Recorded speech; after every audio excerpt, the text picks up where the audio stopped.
누가복음 2장 1절부터 21절입니다.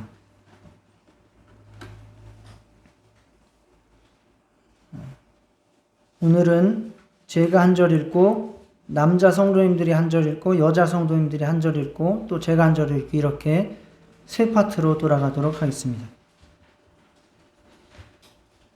그때 가이사 아구스토가 영을 내려 천하로 다 호적하라 하였으니 이 호적은 브레뇨가 수리아 총독이 되었을 때에 처음 한 것이라. 모든 사람이 호적하러 각각 고향으로 오라가매 요셉도 다윗의 집 족속이므로 갈릴리 나사렛 동네에서 유대를 향하여 베들레헴이라 하는 동네로 다윗의 동네로 그 약혼한 마리아와 함께 호적하러 올라가니 마리아가 이미 잉태하였더라. 거기 있을 그때 햇산날 날이 차서 첫 아들을 낳아 강보로 싸서 구유에 뉘었으니 이는 여관에 있을 곳이 없음이러라. 그 지역의 목자들이 밤에 밖에서 자기 양떼를 지키더니 주의 사자가 곁에 서고 주의 영광이 그들을 두루 비치에 크게 무서워하는지라. 천사가 이르되 무서워하지 말라. 보라, 내가 온 백성에게 미칠 큰 기쁨의 좋은 소식을 너희에게 전하노라. 오늘 다윗의 동네에 너희를 위하여 구주가 나셨으니 곧 그리스도 주시니라.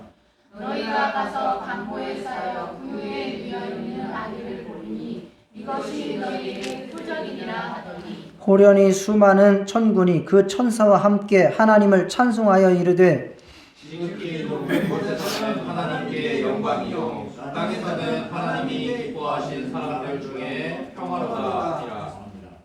천사들이 떠나 하늘로 올라가니 목자가 서로 말하되 이제 베들레헴으로 가서 주께서 우리에게 알리신 바 이 이루어진 일을 보자 하고 빨리 가서 마리아와 요셉과 구유에 누인 아기를 찾아서 보고 천사가 자기들에게 이 아기에 대하여 말한 것을 전하니 듣는 자가 다 목자들이 그들에게 말한 것들을 놀랍게 여기되 마리아는 이 모든 말을 마음에 새기어 생각하니라. 목자들은 자기들에게 이르던 바와 같이 듣고 온 그 모든 것으로 인하여 하나님께 영광을 돌리고 찬송하며 돌아가니라. 할례할 8일이 되매 그 이름을 예수라 하니 곧 잉태하기 전에 천사가 일컬음하더라. 아멘. 우리가 지난주에는 사가랴의 찬송 베네딕투스라고 하는 그 본문을 우리가 살펴봤습니다. 사가랴는 10달 동안 자기 부인 엘리사벳이 배가 불러올 동안 믿음이 엄청나게 불러왔다라고 살펴봤습니다. 그리고 정말 입이 열리자마자 그 속에서 찬송이 폭포수처럼 쏟아나와서 우리를 구원하시는 예수 그리스도에 대한 그 증거와 찬송, 그리고 그 일을 또 하게 되는 이제 태어난 요한의 생애를 예언하는 모습을 살펴봤습니다. 오늘은 우리가 본문에서 살펴본 것처럼 예수의 나심에 관한 이야기입니다. 당시의 세계는 로마의 패권 아래에 있었습니다. 황제 아구스도라고 하는 사람이 인구조사를 하려고 호적을 실시를 하라고 했죠. 그래서 요셉과 임신한 마리아가 고향 베들레헴으로 가게 되었습니다. 그곳에서 마리아는 아기를 낳아서 우리의 구유의 아기를 강보에 싸서 뉘어 놓았습니다. 근처에서 양을 치던 목자들은 천사로부터 메시아 예수의 나심을 듣고 이제 빨리 속히 그곳으로 가서 그 말을 전해주고 실제로 이루어진 일을 확인하게 되었습니다. 하나님의 아들이 오시는 일은 정말 역설적입니다. 세상 황제의 명령과 그 다스림 속에 질질 끌려다니는 힘없는 모습으로 비천하게 오셨고, 그리고 양 구유에 오셔서 정말 아무런 안락한 것도 없고 부유함도 없는 모습을 나타내셨고, 또 그의 첫 증인들도 걸출한 종교 지도자나 학자들이 아니라 천민 중에 천민으로 여겨지던 목자들이었습니다. 오늘 추수감사 주일에 이제 예수님께서 다시 오심, 재림을 우리가 기억하고 또 소망하는 믿음을 가지고, 과연 예수님이 그렇게 오신 것이 어떤 의미이고, 정말 예수님께서 우리에게 앞으로 오실 때에 어떻게 우리가 맞이해야 될 것인지를 생각해 보려고 합니다. 이 세상의 원리, 즉 육신의 땅의 원리와 영적인 원리, 하나님의 원리는 많은 차이가 있습니다. 이 세상은 권세자들, 돈 많은 사람들, 이런 사람들이 왕인 양 자기들이 역사를 움직일 수 있는 것처럼 행세하지만, 사실은 역사의 참 주관자는 하나님이십니다. 그리고 하나님은 오셔서 섬김을 받으시거나 그가 이 세상을 굴복시키는 것이 아니라 오히려 자기가 낮아지고 죽어짐으로 죄인들을 살리시는 그런 역사를 일으키셨습니다. 그리고 그 일을 증거하는 자들도 정말 이 세상에서 소위 잘 나가고 권세 있고 그런 사람들이 아니라 정말 소외되었지만 하나님만 의지하는 그런 사람들을 불러서 그의 일을 이루고 영광을 받으시는 것을 우리가 알 수 있습니다. 우리는 예수님의 그 재림, 예수님께서 다시 오셔서 우리의 영혼이 천국에 갈 때에 이 세상 원리를 따라 사는 자는 결코 그 나라에서 영광에 이를 수 없다는 사실을 알게 될 것이고, 정말 이 땅에서는 피곤하고 괴롭고 고통스럽고 외롭고 힘들지만 하나님의 원리, 예수님께서 이 땅에 오신 그 원리를 따라서 살아가는 자들이 정말 예수님의 재림의 때에 큰 영광에 이를 줄 믿습니다.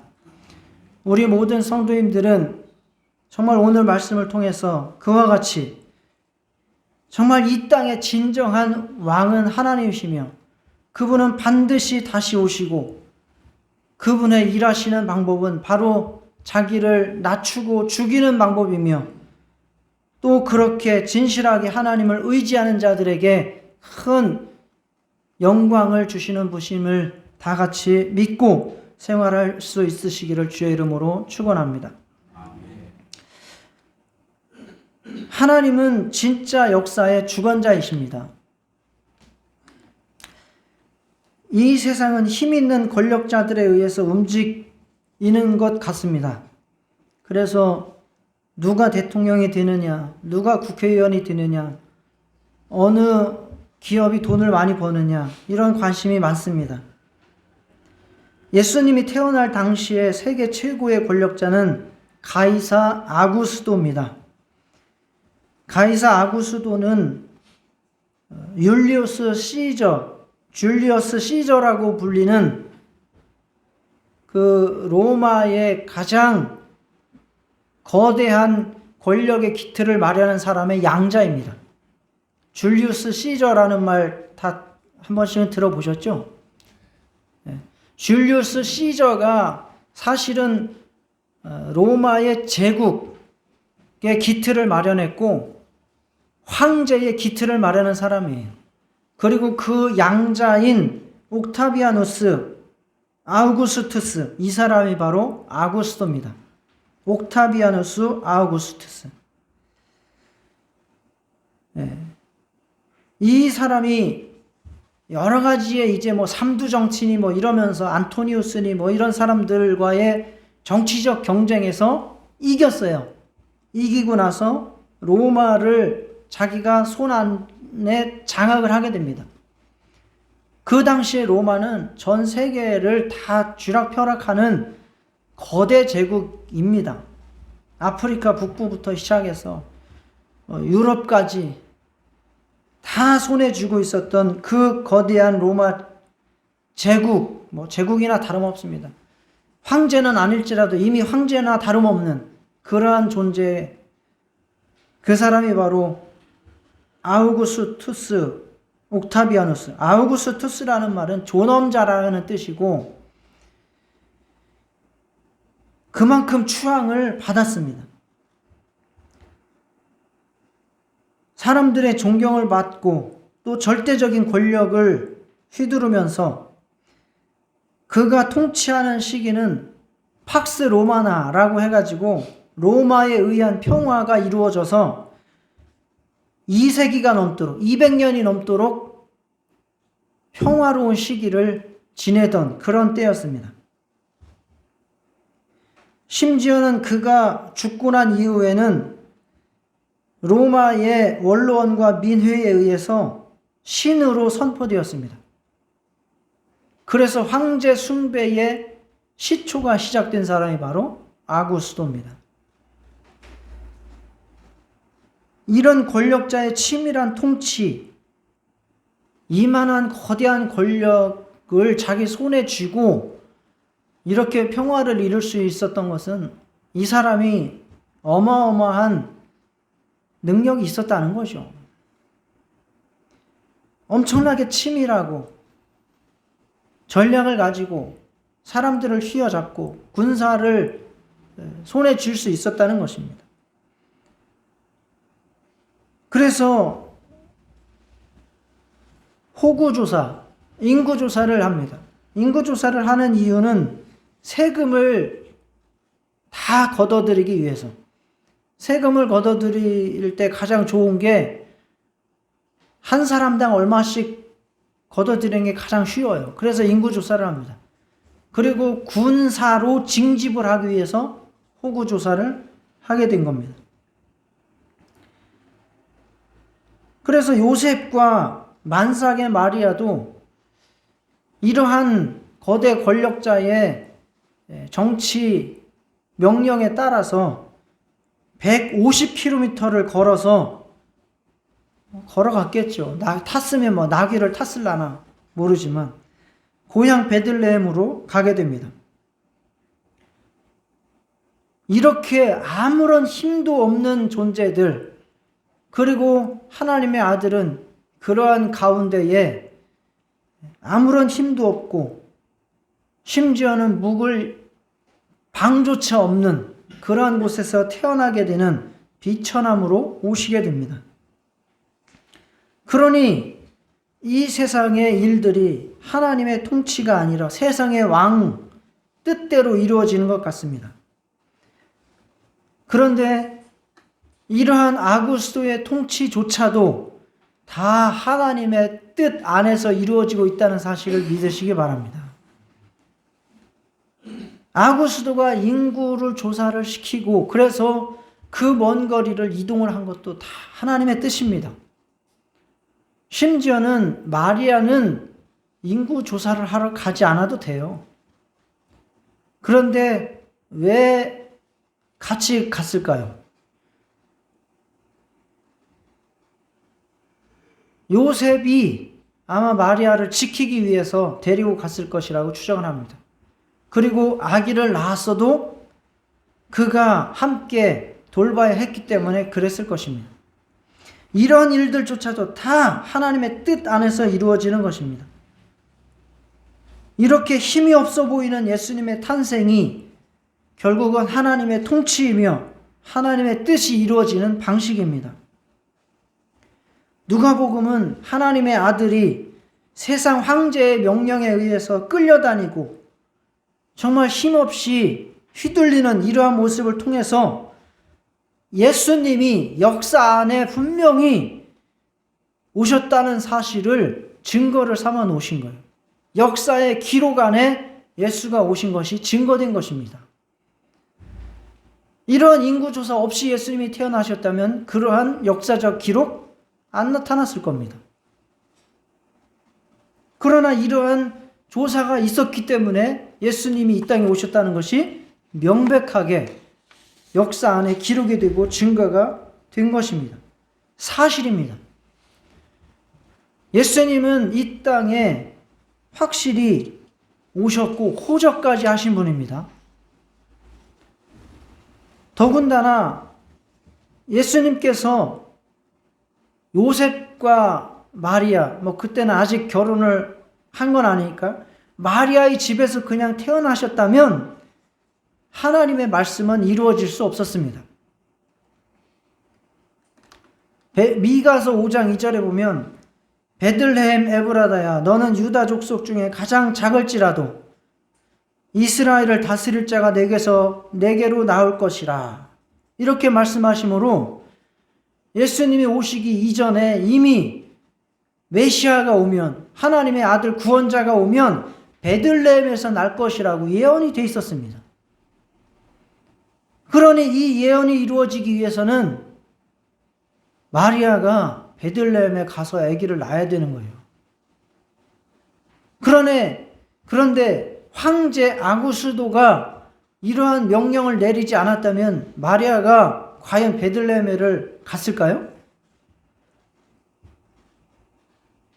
다른 방법으로 갔을 수도 있겠으나 결국은 아구스도가 이렇게 명령을 내린 것조차도 다 하나님의 통치에 의해서 성경을 이루려고 이루어진 일이라는 사실이 놀라운 것입니다. 세상 권세자들과 부자들은 자기들 마음대로 세상을 움직이는 듯 알고 있고 교만하지만 그들이 하는 짓들도 다 결국은 하나님의 뜻 안에서 움직여지고 있음을 알아야 합니다. 힘이 없어 이용당하고 끌려다니는 것 같아도 하나님의 큰 뜻은 지금도 살아 역사하고 있음을 믿으시기 바랍니다. 그래서 우리는 낙심하지 말고 하나님의 구원 약속과 최후의 승리를 믿고 하나님을 의지하면서 하나님의 말씀을 따라서 살아가시기를 축원합니다. 승리할 자의 편에 서는 것이 우리에게 가장 큰 지혜입니다. 이 세상이 트럼프가 움직이고 푸틴이 움직이고 이 세상 권력자들이 돈을 움직여서 이 세상을 굴리는 것 같지만 그러나 결국 하나님의 뜻 안에 있고 정말 예수님의 재림은 반드시 이루어지며 지금도 그 시기가 하루하루 다가오고 있다는 사실을 믿으시기 바랍니다.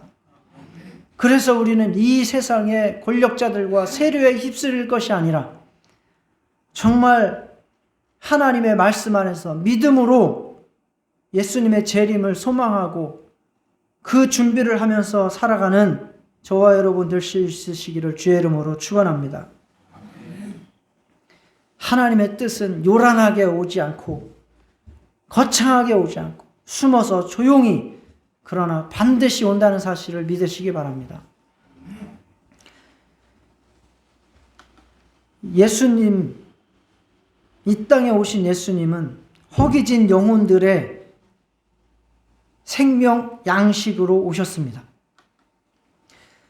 예수님은 태어나서 구유에 누워졌습니다. 이 구유는 무슨 구유일까라고 했을 때에 베들레헴이라고 하는 동네는 양을 많이 치던 동네입니다. 그래서 이 구유는 양구유였을 것이라고 추정합니다. 양구유에 누워졌다라는 말씀이 우리가 읽은 본문에 7절, 12절, 16절에 3번씩이나 나옵니다. 그리고 심지어는 12절에 보면 구유에 강보로 쌓여서 뉘어 있는 것이 바로 표적이다 라고까지 말씀을 하고 있습니다.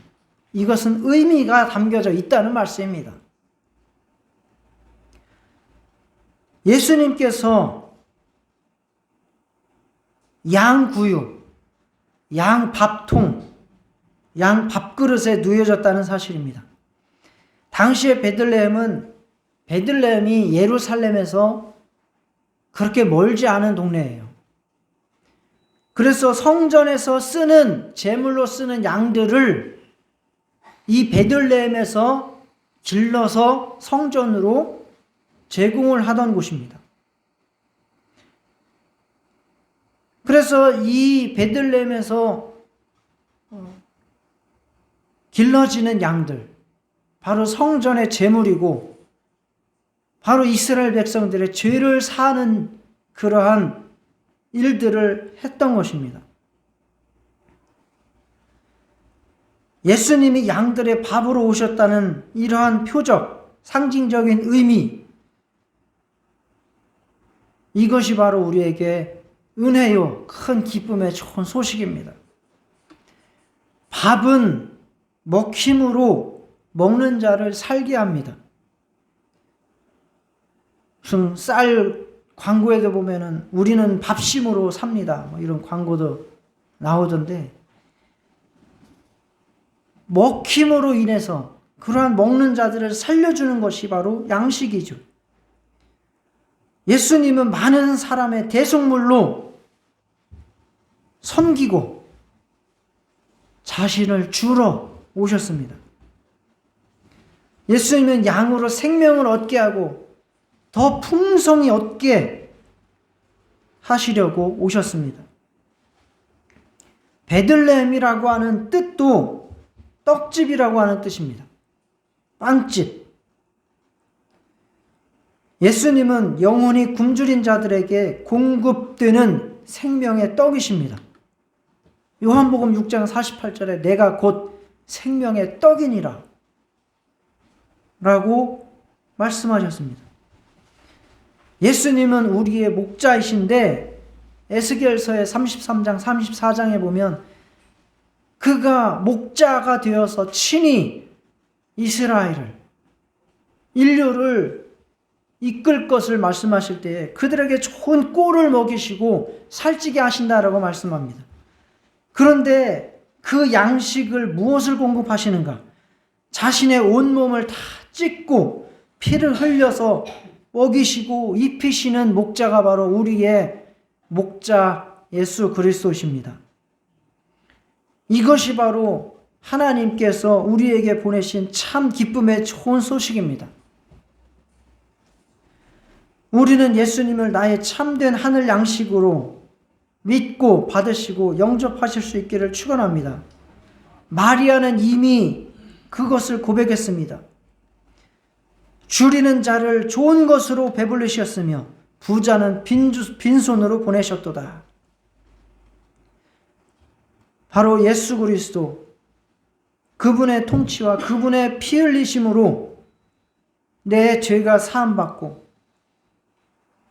그분의 말씀으로 내 영혼이 생명을 얻어서 정말 하늘나라를 소유하고 하나님의 자녀로 살아갈 수 있게 된다는 사실을 믿고 정말 그 말씀에 따라서 생명 충만한 삶을 살아가실 수 있기를 축원합니다.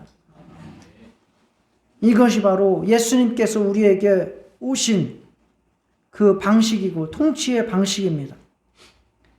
예수님은 낮아지고 죽어지고 지고 패하는 것 같지만 결국 그것이 하나님의 승리 방식이며 하늘에서 높임을 받는 영광을 얻는 방식입니다.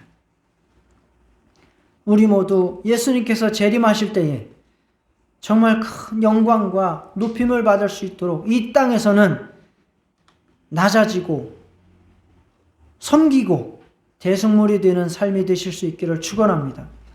그것을 우리가 기억하고 기념하고 체험하는 것이 바로 성찬입니다.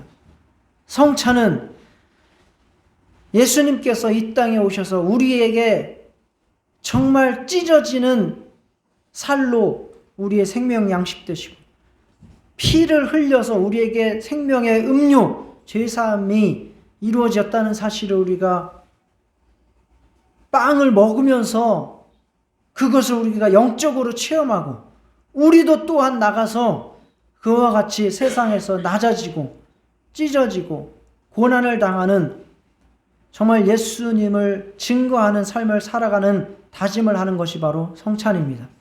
오늘 성찬식을 통해서도 그와 같은 믿음과 체험이 우리에게 있어지기를 축원합니다.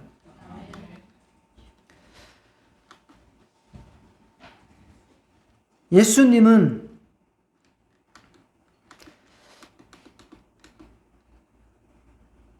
예수님은 소외된 자들, 그러나 하나님을 바라며 맡겨진 본분에 충실한 자들을 높여주십니다.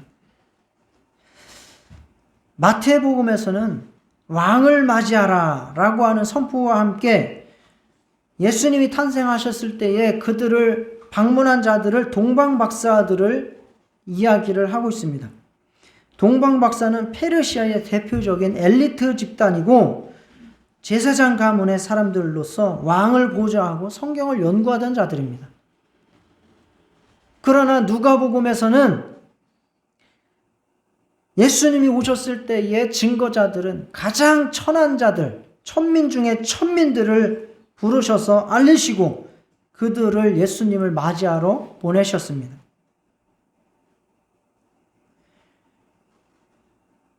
누가복음이라고 하는 성경 자체의 특징이 하향적입니다. 이곳 누가복음에서는 목자, 이방인, 여자, 멸시받고 천대받는 자들에 대해서 관심을 갖고 그들을 사랑하시는 하나님을 소개합니다. 예수님의 탄생 소식을 처음으로 들었던 베들레헴의 들판에 양치는 목자들, 이들은 성전에 고용된 일용직 노동자들이었습니다. 그 양들이 자기들 양도 아니었습니다. 당시의 목자들은 최하위 신분입니다. 천민 중에 천문입니다. 유대의 법으로는 이들은 법정에서 증인으로도 인정받지 못했습니다. 즉 사람 취급을 못 받았습니다. 심지어는 그들은 안식일도 지키지 못했습니다. 그러니까 너희들은 아예 지옥 갈 자들이니까 이 일이나 하다가 지옥이나 가라라고 완전히 버림받은 자들이었습니다. 그러나 하나님은 그들을 하늘에서는 영광, 땅에서는 평화, 큰 기쁨의 좋은 소식의 증언자들로 부르셨다는 사실입니다. 예수님이 태어났을 때는 겨울철로 알려져 왔습니다.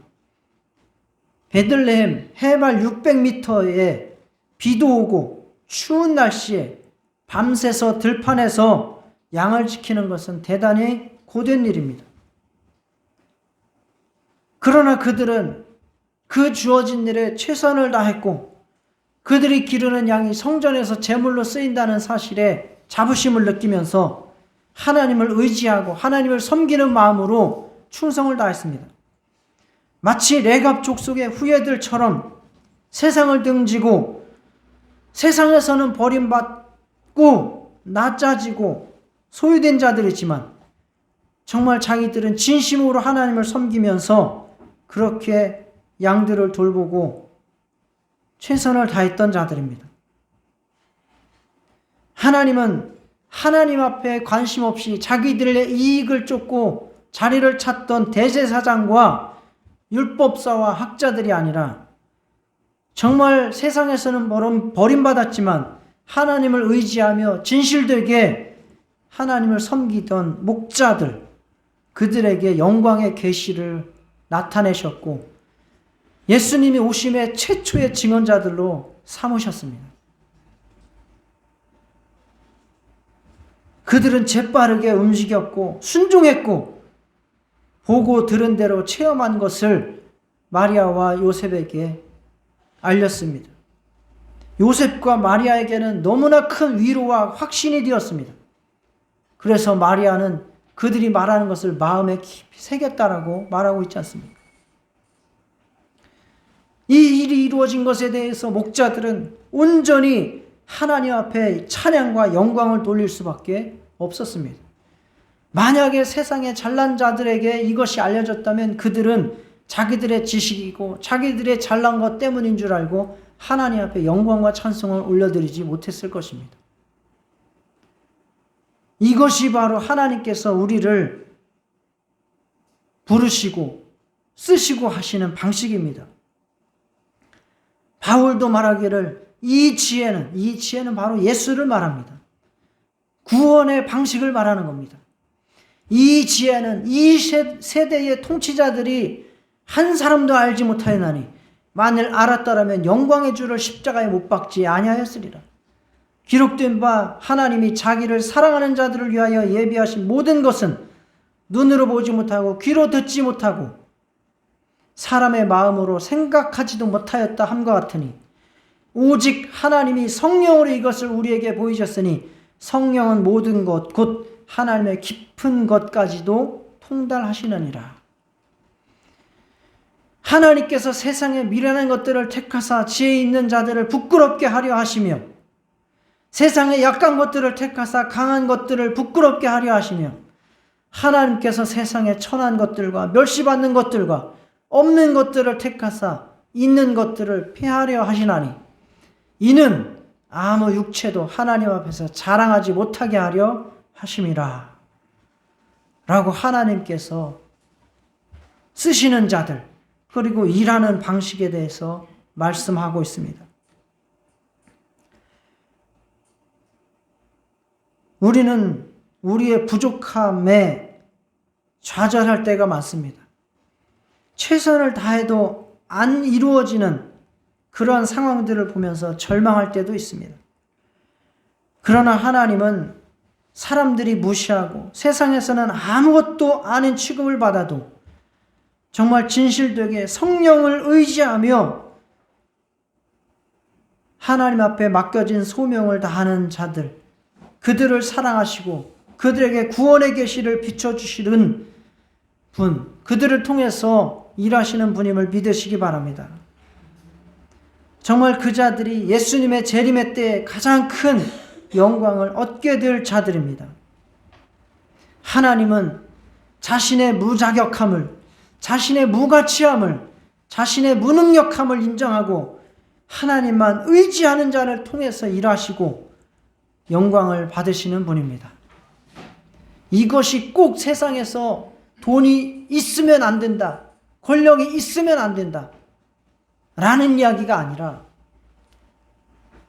내가 아무것도 아닌고 내게는 아무 능력도 없고 내게는 아무 의도 없다는 사실을 깨닫고 그렇게 하나님을 의지하고 하나님 앞에 나아가는 자, 그들만이 하나님 앞에 온전히 쓰임받고 그들만이 하나님 앞에 영광을 돌릴 수 있다는 사실이라는 것을 말씀드리는 것입니다. 예수님의 탄생의 첫 번째 목격자는 세상에서는 증인 취급을 받지도 못했던 최하층 목자들이었습니다. 예수님의 부활의 최초의 목격자 증인들은 누구였습니까? 예? 아니, 부활. 그 당시에 법정에서 증인으로도 인정받지 못했던 여인들을 예수님의 부활의 최초의 증인들로 삼으셨습니다. 그 여인들이 오히려 제자들에게 가가지고 전해주지 않았습니까? 지금 저와 여러분들이 구원을 받고 성령을 받게 된 것도 나는 죄인입니다, 나는 아무것도 할 수 없습니다 라고 고백할 때에 하나님께서 우리에게 은혜 베푸셔서 계시를 깨닫게 하시고 성령을 부으셔서 예수님을 알게 된 것입니다. 그렇지 않습니까? 이제 우리가 예수님께서 재림하실 때에 예수님의 재림의 최초의 목격자가 될 수 있는 비결이 바로 무엇입니까? 세상에서 인정받는 길을, 세상에서 우리가 모든 누릴 것들을 다 누리고 교만한 마음으로 그 쾌락을 다 누리고 하나님 없이도 살아갈 것처럼 영광을 취하는 그러한 자들은 예수님의 재림을 목격할 수 없습니다.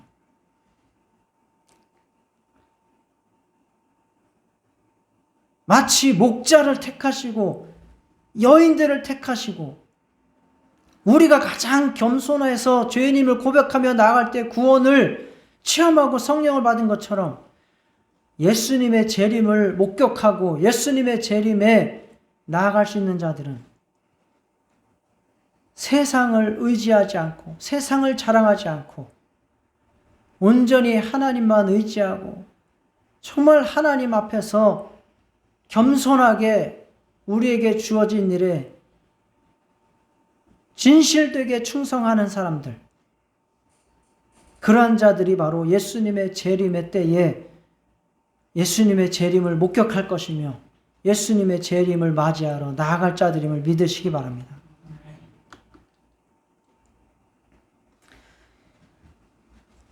온 세상을 호령하던 가이사 아구스도의 길을 사모하십니까? 아니면 염을 통해서 시작해서 십자가에서 마감한 예수님의 길을 사모하십니까? 솔직히 말해서 염을 통해서 시작해서 십자가에서 마감하는 인생을 누가 사모하겠습니까?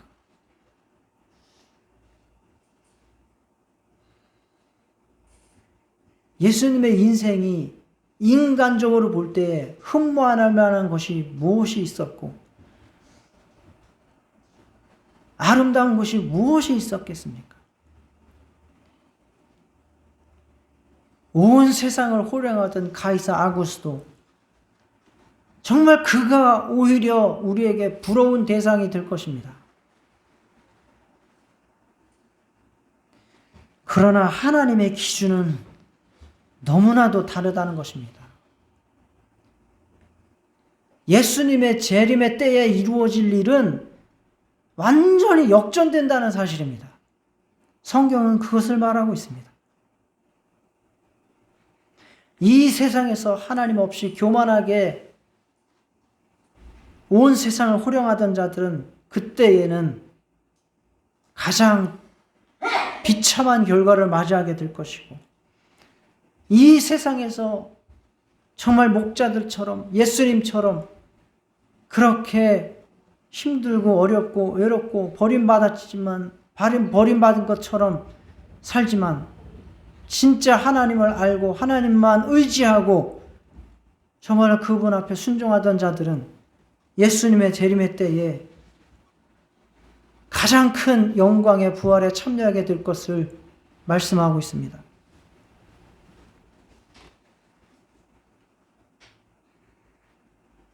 지금 예수님께서 재림하실 때에 이 세상에서 자기가 오실 곳을 찾고 있습니다.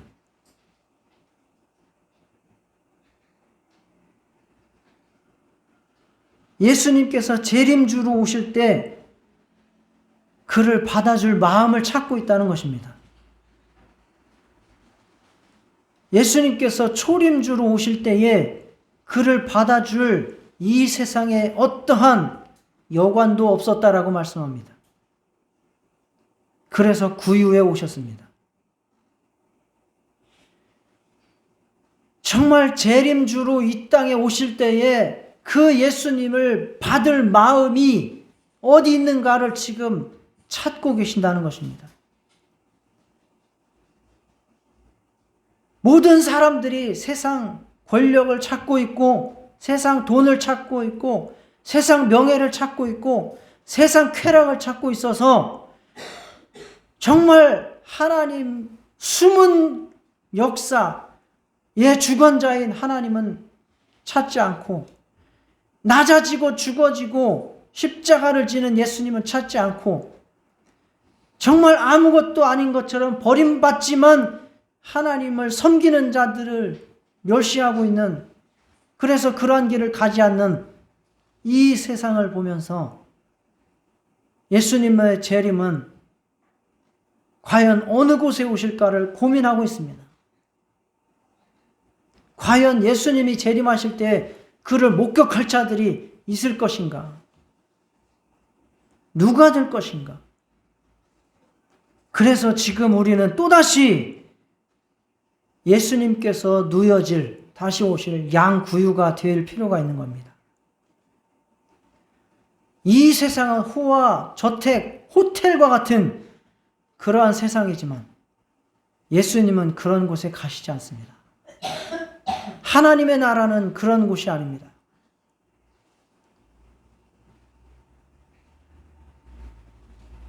저와 여러분의 마음이 양 구유가 되시기를 축원합니다. 양의 먹이통이 되는 여물통이 되시기를 바랍니다. 그 길이 우리가 예수님의 재림을 준비하는 길이며 그 길이 바로 우리가 죽음을 준비하는 길이며 죽어서 하나님의 영광에 이를 길임을 믿으시기 바랍니다. 반드시 이 세상의 기준 역전됩니다. 바로 이 세상의 숨은 주관자, 통치자는 하나님을 믿고 그분은 낮은 자리로 십자가를 지는 죽음의 자리로 오시는 분. 정말 그래서 그러한 그분을 믿고 그 정신에 따라서 그 믿음으로 순종의 길을 가는, 섬김의 길을 가는 충성된 자들을 찾으시는 분임을 믿고 주님의 재림 잘 준비하실 수 있기를 주의 이름으로 축원합니다. 다 같이 정말 역사의 주관자 예수, 인간을 위해서 십자가를 지신 먹이가 되신 예수, 그분을 믿고 그분처럼 우리도 이 세상을 쫓지 않고 하늘의 영광, 재림주를 소망하는 그러한 신앙생활을 할 수 있도록 기도하시기 바랍니다. 하나님 아버지,